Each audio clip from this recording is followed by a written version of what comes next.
In this tutorial video we will look at some of the tricks that we can do in Excel to make some of the manipulation of the data that we have collected in this experiment a bit easier.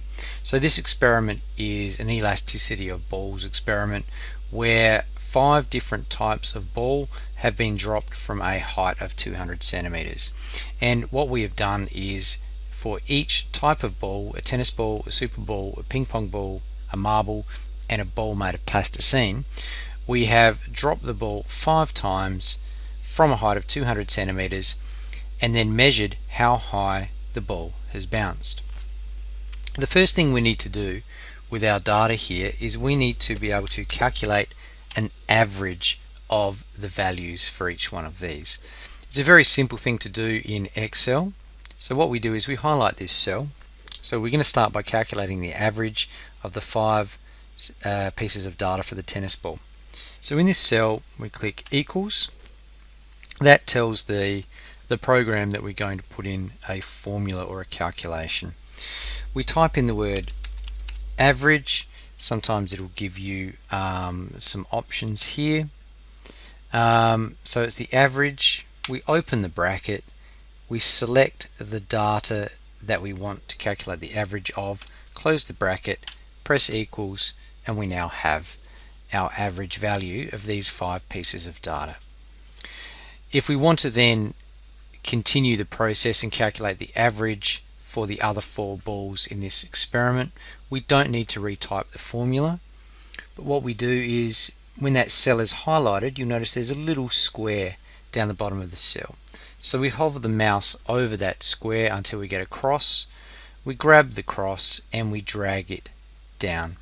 And what that now does is it takes the formula that we put into this cell and it moves it into the cells below. And each time it is actually changing the values. So you see here it's B7 to F7, which is these cells.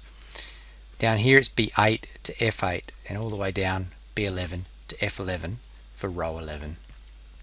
So we're able to calculate the average values quite simply. Now in this particular experiment we also want to know the percentage of energy that is retained by the ball. So here we want a percentage column, and percentage is quite an easy calculation. So in this cell equals the average height of the bounce, which is that cell there, divided by the height that the ball was dropped from, which is up here, 200. And because it's a percentage, we multiply by 100, and there we go. We have 60% of the energy was retained by the tennis ball. Now again, we could try and drag that down, but you'll notice when we do that we encounter a problem. And the problem is, in this cell here we were taking a value from cell C3, which is this cell here. But down here it is moved down and said I want to now divide by C4, which is not what we want to do. So what we're going to do is we're going to delete that. We go back up here. When we drag that formula down, we want to always have C3 as the cell that is part of the division. So what we do in this formula here, to keep that cell C3, if we put a $ in front of the 3, it's not going to change anything for this one, but as we drag down one, you notice we now get a value. And you notice that now the cell G8, which is this cell here, is changed, but we're still dividing by cell C3. If we drag down one more, you'll see in this cell it's G9, but we're still dividing by cell C3. And then we drag down 2 more, and now we have our percentage values as well as our averages in Excel.